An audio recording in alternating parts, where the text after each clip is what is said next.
പരിശുദ്ധാത്മാവ് ദൈവമാണ്. പിതാവായ ദൈവം ദൈവമായിരിക്കുന്ന പോലെ, പുത്രനായ ക്രിസ്തു ദൈവമായിരിക്കുന്ന പോലെ, പരിശുദ്ധാത്മാവും ദൈവമാണ്. പിതാവായ ദൈവത്തിനൊരാളത്വമുള്ളതുപോലെ, പുത്രനായ ക്രിസ്തുവിനൊരാളത്വമുള്ളതുപോലെ, പരിശുദ്ധാത്മാവിനും ഒരാളത്വമുണ്ട്. എന്നാൽ പല സന്ദർഭങ്ങളിലും പല വാക്യങ്ങളിലും ദൈവത്തിൻ്റെ പരിശുദ്ധാത്മാവിനെ ഈ ഭൂമിയിലെ ചില വസ്തുക്കളുടെ പേരുമായി കണക്ട് ചെയ്യുന്നുണ്ട്. ദൃശ്യമായ ലോകത്തിൽ നമ്മൾ കാണുന്ന ചില വസ്തുക്കളോടുള്ള ബന്ധത്തിൽ പരിശുദ്ധാത്മാവിനെ സമാന്തരപ്പെടുത്തുന്നു. നമുക്ക് നമ്മുടെ വീട്ടിൽ കാണാൻ കഴിയുന്ന ഒരു കാര്യമാണ് ഓയിൽ, എണ്ണ, അല്ലേ? ദൈവത്തിന്റെ ആത്മാവിനെ വേദപുസ്തകത്തിൽ ഉടനീളം പലയിടങ്ങളിലും എണ്ണയോടുകൂടെ, അഭിഷേകത്തെയും പരിശുദ്ധാത്മാവിനെയും ഓയിലിനോട് കൂടെ കമ്പയർ ചെയ്യുന്നത് ഞാൻ വേദപുസ്തകത്തിൽ കാണുന്നുണ്ട്. Wind, we can experience wind. പരിശുദ്ധാത്മാവിനെ കാറ്റിനോടുകൂടെ കമ്പയർ ചെയ്യുന്നത് ഞാൻ കാണുന്നു. Fire, let us say everyone boldly, fire. പരിശുദ്ധാത്മാവിനെ തീയോടുകൂടെ കമ്പയർ ചെയ്യുന്നത് ഞാൻ കാണുന്നു. സീൽ, സീൽ എന്ന് പറഞ്ഞാൽ നമ്മൾ പറയത്തില്ലേ, ഓഫീസിൽ ചെന്നപ്പം എന്റെ ഫയലിനകത്ത് അവര് സീൽ അടിച്ചു എന്ന് പറയത്തില്ലേ, സീൽ ഇട്ടു. സീൽ, പരിശുദ്ധാത്മാവിനെ സീലിനോടുകൂടെ ബൈബിളിൽ കമ്പയർ ചെയ്യുന്നത്. ഡവ്, പ്രാവ്, പറവ, പ്രാവ്, ഡവ്. വാട്ടർ, വെള്ളത്തോടുകൂടെ പരിശുദ്ധാത്മാവിനെ കമ്പയർ ചെയ്യുന്നു. വൈൻ, വീഞ്ഞിനോടുകൂടെ പരിശുദ്ധാത്മാവിനെ കമ്പയർ ചെയ്യുന്നു. ഒന്നാമതായി oil, related to the oil. സങ്കീർത്തനം 45:7 നീ നീതിയെ ഇഷ്ടപ്പെട്ട് ദുഷ്ടതയെ ദേഷിക്കുന്നു, അതുകൊണ്ട് ദൈവം നിന്റെ ദൈവം തന്നെ നിന്റെ കൂട്ടുകാരിൽ പരമായ നിന്നെ ആനന്ദ തൈലം കൊണ്ട് അഭിഷേകം ചെയ്തിരിക്കുന്നു. കൂട്ടുകാരിൽ പരമായി, God has anointed you with the oil of gladness above, the oil of gladness. Amen. Amen. ആനന്ദത്തിന്റെ തൈലം. Amen. That oil of gladness, ആനന്ദ തൈലമാണ് ദൈവത്തിന്റെ പരിശുദ്ധാത്മാവ്. Amen. യോബിന്റെ പുസ്തകത്തിലേക്ക് വരുമ്പോൾ 29:6-12, അന്ന് ഞാൻ എന്റെ കാലുകളെ വെണ്ണ കൊണ്ട് കഴുകി പാറ എനിക്ക് തൈല നദികളെ ഒഴുക്കി തന്നു. ജോബ് പറയുന്നു, അന്ന് എന്റെ കാലുകളെ അവൻ വെണ്ണ കൊണ്ട് കഴുകി പാറ എനിക്ക് തൈല നദികളെ ഒഴുക്കി തന്നെന്ന് പറഞ്ഞാൽ that is anointing, that is Holy Spirit. Hallelujah. ആ പരിശുദ്ധാത്മാവ് തന്റെ മേളിൽ ഉണ്ടായിരുന്നത് കൊണ്ട് 7-ാമത്തെ വാക്യത്തിൽ പറയുന്നുണ്ട്, ഞാൻ പുറപ്പെട്ട് പട്ടണത്തിന്റെ പടിവാതിക്കൽ ചെന്ന് വിശാല സ്ഥലത്ത് എന്റെ ഇരിപ്പിടം വെക്കുമ്പോൾ ഹല്ലേലൂയ, യൗവനക്കാർ എന്നെ കണ്ടിട്ട് ഒളിക്കും, വൃദ്ധന്മാർ എഴുന്നേറ്റ് നിൽക്കും. ജോബിന്റെ മുമ്പിൽ ചെന്ന് യൗവനക്കാരൻ പെട്ടാൽ ചിലപ്പോൾ ജോബ് അവനെ ഡിസൈൻ ചെയ്യും, അവന്റെ ആത്മാവിനെ വിവേചിക്കും. അതുകൊണ്ട് ഇവര് പേടിച്ചിട്ട് യൗവനക്കാർ കണ്ടിട്ട് ഒളിക്കും, വൃദ്ധന്മാർ എഴുന്നേറ്റ് നിൽക്കും. പ്രഭുക്കന്മാർ സംസാരം നിർത്തി കൈകൊണ്ട് വായ് പൊത്തും. ശ്രേഷ്ഠന്മാരുടെ ശബ്ദം അടങ്ങും, അവരുടെ നാവണ്ണാക്കോട് പറ്റും. ഒരു ഭയങ്കര അതോറിറ്റി, ഒരു ഭയങ്കര അതോറിറ്റി. ഒരു ഭയങ്കര അതോറിറ്റി ജോബിന്റെ മേളിൽ നിന്നിരുന്നു. ആ അധികാരം എവിടുന്ന വന്നെന്നറിയാമോ? തൈല നദി. നിങ്ങളുടെ മേളിൽ ഒരു ദൈവിക അധികാരം ചലിക്കണമെങ്കിൽ, അധികാരികൾ എഴുന്നേറ്റ് നിൽക്കത്തക്ക നിലയിൽ, പട്ടണത്തിന്റെ മധ്യയിൽ നിന്റെ സിംഹാസനം നീ സ്ഥാപിക്കത്തക്ക നിലയിൽ, നീ അധികാരമുള്ളൊരു മനുഷ്യനായി തീരണമെങ്കിൽ, യൗവനക്കാർ നിന്നെ കാണുമ്പോൾ റെസ്പെക്ട് ചെയ്യണമെങ്കിൽ, പ്രഭുക്കന്മാർ സംസാരം നിർത്തി എഴുന്നേറ്റ് നിൽക്കണമെങ്കിൽ, നിന്റെ മേളിൽ ഈ തൈല നദി ഒഴുകണം. 92-ാം സങ്കീർത്തനം 9-10 വാക്യങ്ങളിൽ എഴുതിയിട്ടുണ്ട്, യഹോവേ ഇതാ നിന്റെ ശത്രുക്കൾ നശിച്ചു പോകുന്നു, നീതികേട് പ്രവർത്തിക്കുന്ന ഏവരും ചിതറിപ്പോകും, എങ്കിലും എന്റെ കൊമ്പ് നീ കാട്ടുപോത്തിന്റെ കൊമ്പ് പോലെ ഉയർത്തും, പുതിയ എണ്ണ എന്നെ തേപ്പിക്കുന്നു. എന്റെ കൊമ്പ്, സങ്കീർത്തനക്കാരനായ ദാവീദ് പറയുന്നു, നീ കാട്ടുപോത്തിന്റെ കൊമ്പ് പോലെ ഉയർത്തും, പുതിയ എണ്ണ നീ എന്നെ തേപ്പിക്കുന്നു. കാരണം ഇതേ ദാവീദ് 23-ാം സങ്കീർത്തനത്തിന്റെ 5-6 വാക്യത്തിൽ പറഞ്ഞത്, എന്റെ ശത്രുക്കൾ കാണുക നീ എനിക്ക് വിരുന്നൊരുക്കുന്നു, എന്റെ തലയെ എണ്ണ കൊണ്ട് അഭിഷേകം ചെയ്യുന്നു, എന്റെ പാനപാത്രവും നിറഞ്ഞു കവിയുന്നു, നന്മയും കരുണയും എന്റെ ആയുഷ്കാലമൊക്കെയും എന്നെ പിന്തുടരുന്നു, ഞാൻ യഹോവയുടെ ആലയത്തിൽ ദീർഘകാലം വസിക്കുന്നു. 1 ശമൂവേൽ 16:13 സാമുവേൽ തൈലക്കൊമ്പെടുത്ത് ദാവീദിന്റെ മേളിൽ അഭിഷേകത്തിന്റെ തൈലം ഒഴിക്കുമ്പോൾ ബൈബിൾ പറയുന്നു, യഹോവയുടെ ആത്മാവ് അന്നു മുതൽ ദാവീദിന്റെ മേൽ വന്നു. സാമുവേൽ പകർന്ന ഒഴിച്ച എണ്ണയല്ല പരിശുദ്ധാത്മാവ്. പറഞ്ഞ എണ്ണയല്ല പരിശുദ്ധാത്മാവ്. പരിശുദ്ധാത്മാവിന് നിഴലായി, സിംബോളിക്കായി, എന്താ പറയുന്നേ, അവസ്ഥാമാറ്റം സംഭവിക്കുമ്പോൾ അവർ കഴിച്ചുകൊണ്ടിരുന്ന ഭക്ഷണമാണ് അല്ലേ? മത്തായി 26:26 അവര് ഭക്ഷിക്കുമ്പോൾ യേശു അപ്പം എടുത്തു. അതേ ടേബിളിൽ നിന്നും യേശു ഒരപ്പം എടുത്തു. അത് കർത്താവ് ബ്ലസ് ചെയ്തതും ഇപ്പോൾ അവർ നേരത്തെ കഴിച്ച അപ്പത്തിൽ നിന്നും ഇത് വ്യത്യസ്തമായി മാറി. അതുകൊണ്ടാണ് ബൈബിൾ പറയുന്നത്, നിങ്ങൾ സഭയിൽ ഒരു മനുഷ്യൻ ദീനമായി കിടക്കുന്നെങ്കിൽ നിങ്ങൾ അവരെ, മൂപ്പന്മാരെ വരുത്തി എണ്ണ തേച്ച് പ്രാർത്ഥിക്കട്ടെ. അപ്പോസ്തലന്മാര് എണ്ണ പൂശി പ്രാർത്ഥിച്ചു. എലീശ ദേശത്തിലെ പ്രതിസന്ധികൾക്ക് പരിഹാരമായി ഉപ്പെടുത്ത് പ്രാർത്ഥിച്ചു. എലീശ എടുത്ത് പ്രാർത്ഥിച്ചു. ഉപ്പ് ഒരു ദേശത്തിന് മുഴുവൻ വിടുതലുണ്ടാക്കി.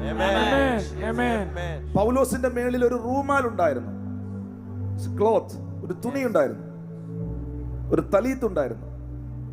ആ റൂമാൽ അതൊരു കോട്ടൺ തുണിയാണ്. പക്ഷേ പൗലോസിനെ ഇറങ്ങി പ്രാർത്ഥിക്കുവാൻ കഴിയാത്ത സാഹചര്യം വന്നപ്പോൾ, ഭയങ്കര ക്രൗഡഡ് ആയപ്പോൾ, തന്റെ മേളിൽ കിടന്ന റൂമാൽ എടുത്ത് ജനത്തിന്റെ മേളിൽ എറിഞ്ഞപ്പോൾ ആ തുണി വന്ന് വീണവർ മുഴുവൻ സൗഖ്യമായി. വിശ്വസിക്കുന്നവർക്ക് സകലവും സാധ്യം. സാമുവേൽ അഭിഷേകത്തിന്റെ തൈലം ദാവീദിന്റെ മേളിൽ ഒഴിക്കുമ്പോൾ ബൈബിൾ പറയുന്നു, ആത്മാവ് അവന്റെ മേൽ വന്നു. അപ്പോൾ ആ ഓയിൽ, എണ്ണ, പരിശുദ്ധാത്മാവിന് നിഴലാണ്. മാർക്ക് ചാപ്റ്റർ 6:12-13 അവർ പുറപ്പെട്ട് മാനസാന്തരപ്പെടണമെന്ന് പ്രസംഗിച്ചു. വളരെ ഭൂതങ്ങളെ പുറത്താക്കി അനേക രോഗികൾക്ക് എണ്ണ തേച്ച് സൗഖ്യം വരുത്തുകയും ചെയ്തു. അവർ വളരെ ഭൂതങ്ങളെ പുറത്താക്കുകയും അനേക രോഗികൾക്ക് എണ്ണ തേച്ച് സൗഖ്യം വരുത്തുകയും ചെയ്തു. യാക്കോബിന്റെ ലേഖനം 5-14 നിങ്ങളിൽ ദീനമായി കിടക്കുന്നവൻ സഭയിലെ മൂപ്പന്മാരെ വരുത്തട്ടെ, അവർ കർത്താവിന്റെ നാമത്തിൽ എണ്ണ പൂശി അവർക്ക് വേണ്ടി പ്രാർത്ഥിക്കട്ടെ. എണ്ണ പരിശുദ്ധാത്മാവിന്റെ നിഴലാണ്.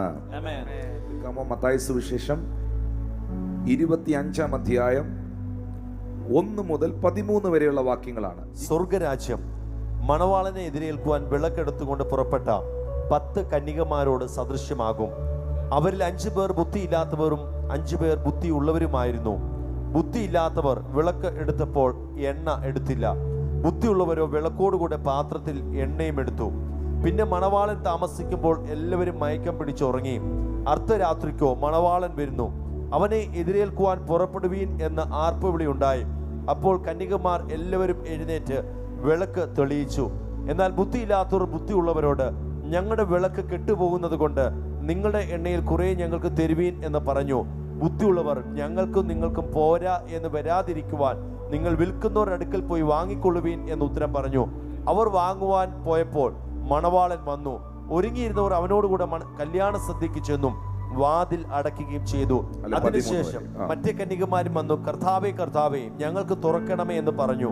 അതിനവൻ ഞാൻ നിങ്ങളെ അറിയുന്നില്ല എന്ന് സത്യമായിട്ട് നിങ്ങളോട് പറയുന്നു എന്ന് പറഞ്ഞു. ആകയാൽ നാളും നാഴികയും നിങ്ങൾ അറിയായക കൊണ്ട് ഉണർന്നിരിക്കുകയും. ഓക്കെ, ഇത് യേശുവിന്റെ വരവിനോടുള്ള ബന്ധത്തിൽ, മടങ്ങി വരവിനോടുള്ള ബന്ധത്തിൽ യേശു പറഞ്ഞ അതിപ്രധാനപ്പെട്ട ഒരു സംഭവമാണ്, ഒരു ഉപമയാണ്. Our Lord Jesus is coming very soon. Amen. യേശു വേഗം മടങ്ങി വരും. Amen. Jesus Christ is coming very soon. Amen. വിശ്വസിക്കുന്നവർ ഒരു ആമീൻ പറഞ്ഞു. Amen.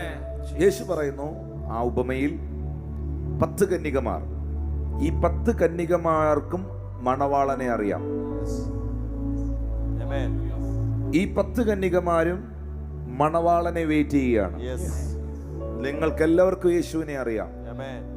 നിങ്ങളെല്ലാവരും യേശുവിനെ വെയിറ്റ് ചെയ്യുകയാണ്. Amen. നിങ്ങളെല്ലാവരും അവന്റെ മണവാട്ടിയാണ്. Yes. എന്നാൽ ഇതിൽ 5 പേർ ബുദ്ധിയില്ലാത്തവരും 5 പേർ ബുദ്ധിയുള്ളവരുമായിരുന്നു. അപ്പൊ എവിടെയാ അവരുടെ ബുദ്ധി?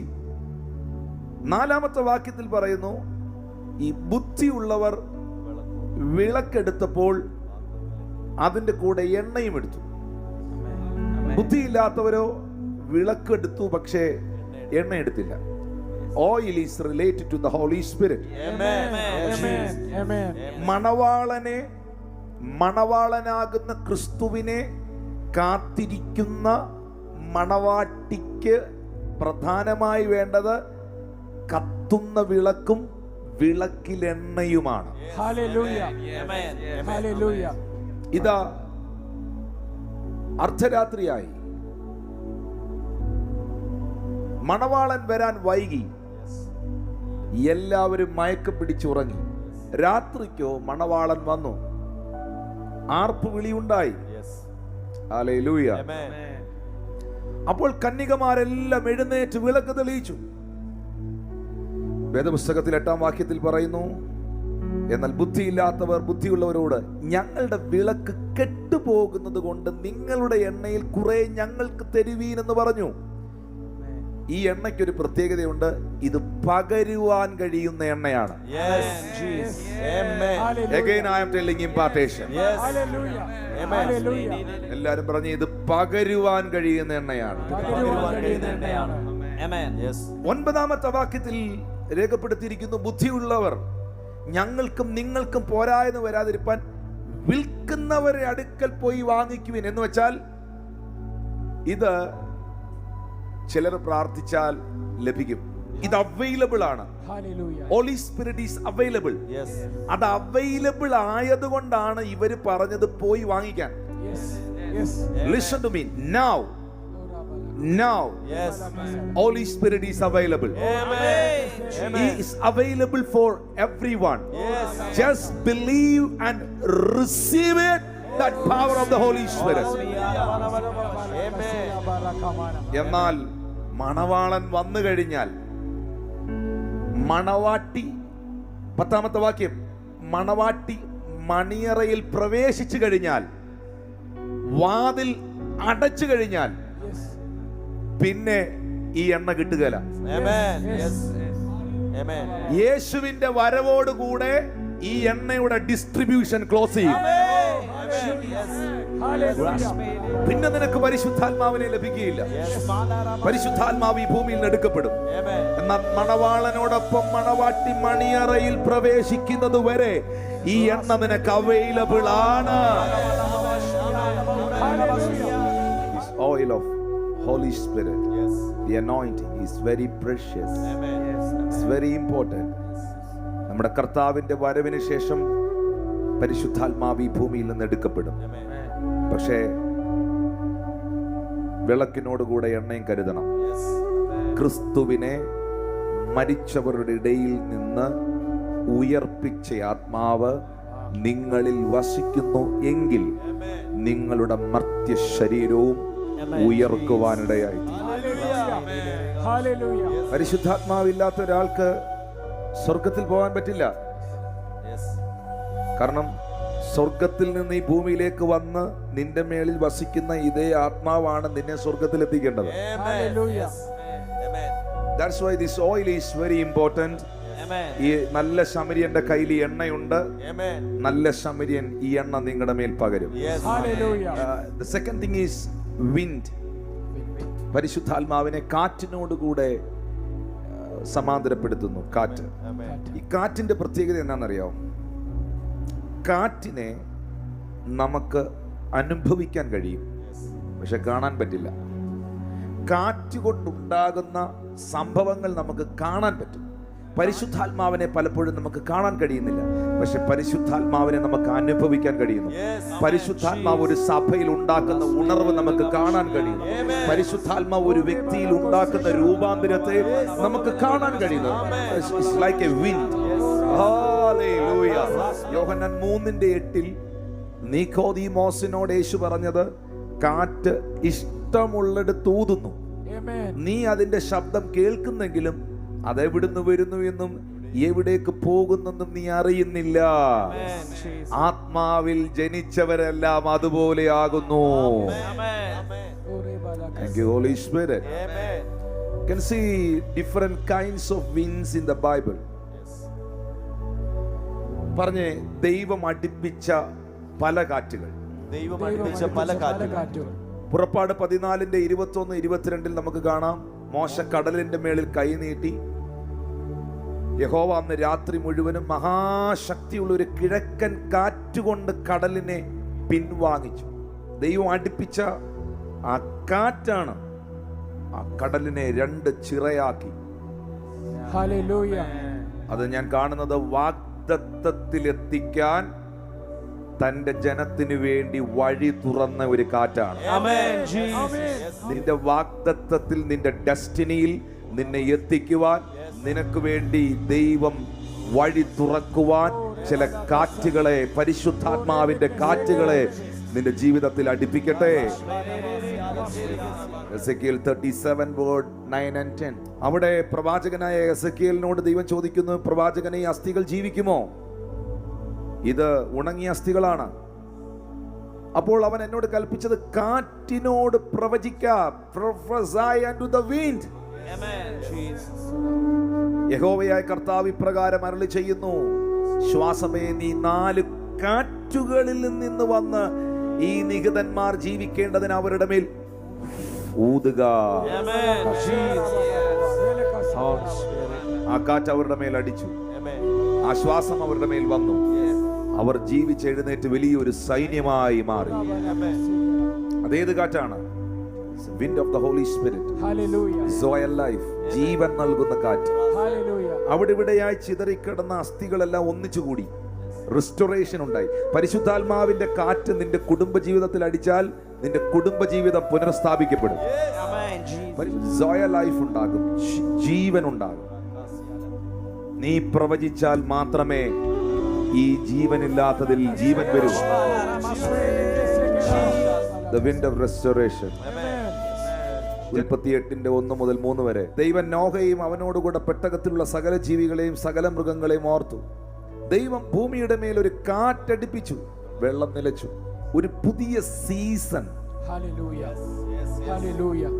ദൈവത്തിന് ഓപ്പൺ ആക്കാൻ, അല്ലേ? ആ ഒരു പ്രളയത്തിന് ശേഷം ശീതവും ഉഷ്ണവും നിന്നു പോകില്ല. കാലവും വർഷവും ഉണ്ടാകാൻ പോകുന്നു. വേനലും മഴയും ഉണ്ടാകാൻ പോകുന്നു.